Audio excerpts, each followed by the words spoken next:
हरे कृष्णा। वेद सारथी में आपका स्वागत है। हम आपके समक्ष प्रस्तुत कर रहे हैं दैनिक श्री राम कथा। आज डे 15 पर हम चर्चा करेंगे श्रीमद् भागवतम के 9वें स्कंद के 10वें अध्याय के श्लोक 54 और 55 से, और विषय है श्री रामचंद्र जी और सीता देवी के आदर्श गुण। इन श्लोकों का अनुवाद इस प्रकार से है। भगवान रामचंद्र ने एक पत्नी रखने का तथा किसी अन्य स्त्री से संबंध न रखने का व्रत ले रखा था। वे एक साधु राजा थे और उनका चरित्र उत्तम था। क्रोध उन्हें छू तक नहीं गया था। उन्होंने हर एक को, विशेष रूप से गृहस्थों को, वर्णाश्रम धर्म के रूप में सदाचरण का पाठ पढ़ाया। इस तरह उन्होंने अपने निजी कार्यकलापों से सामान्य जनता को शिक्षा दी। श्री रामचंद्र जी ने अपने आचरण से जन सामान्य के लिए एक आदर्श प्रस्तुत किया।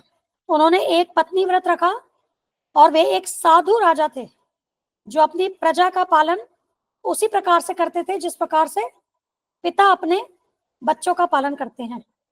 श्री रामचंद्र जी का चरित्र उत्तम था।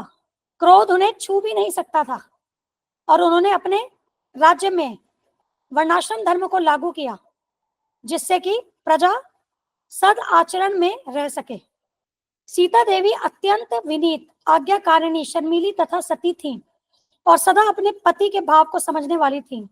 इस प्रकार अपने चरित्र एवं प्रेम तथा सेवा से वे भगवान के मन को पूरी तरह मोह सकी।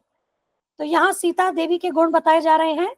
एक आदर्श पत्नी में क्या गुण होने चाहिए, यह सीता देवी ने अपने आचरण से प्रस्तुत किया और इसी कारण वे भगवान के मन को पूरी तरह मोह सकी। इन श्लोकों के व्याख्यान में श्रील प्रभुपाद हमें बताते हैं कि श्री रामचंद्र जी ने एक पत्नी व्रत का ज्वलंत उदाहरण प्रस्तुत किया। उन दिनों लोग एक से अधिक पत्नी से विवाह करते थे। रामचंद्र जी के पिता की भी एक से अधिक पत्नियां थी, किंतु भगवान रामचंद्र जी ने एक आदर्श राजा के रूप में एक ही पत्नी सीता देवी को स्वीकार किया।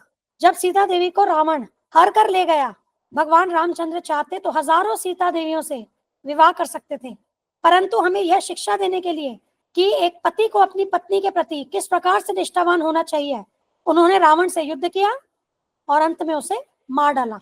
तो इससे सभी लोगों को यह शिक्षा मिलती है कि उन्हें अपनी पत्नी की रक्षा करनी चाहिए और उन्हें एक पत्नी व्रत होना चाहिए।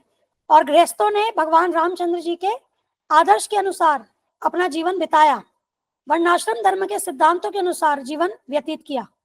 यहाँ श्रील प्रभुपाद जी कहते हैं कि यदि गृहस्थ वर्णाश्रम धर्म के सिद्धांतों के अनुसार जीवन जीता है तो वह भी ब्रह्मचारी अथवा वानप्रस्थ की तरह ही महत्वपूर्ण है, क्योंकि वर्णाश्रम धर्म के अनुसार गृहस्थ भी ब्रह्मचारी तथा वानप्रस्थ की तरह धर्म पालन करने में पूर्ण रूप से समर्थ होता है।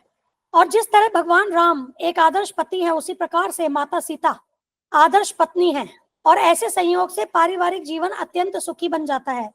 यद यद आचरति श्रेष्ठस तत् तदेवेतरो जनः।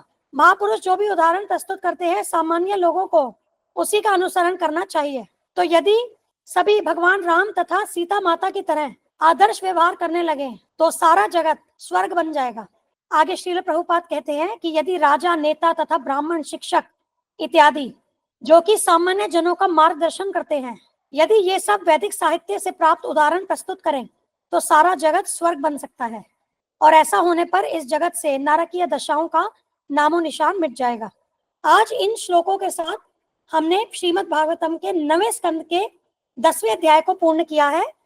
अब श्री रामचंद्र जी की कथा को आगे बढ़ाते हुए अगली बार हम अध्याय 11 से चर्चा प्रारंभ करेंगे और श्लोक होंगे 1 से 4 और विषय भगवान श्री रामचंद्र जी द्वारा यज्ञ संपन्न करना तथा ब्राह्मणों को सर्वस्व दान देना।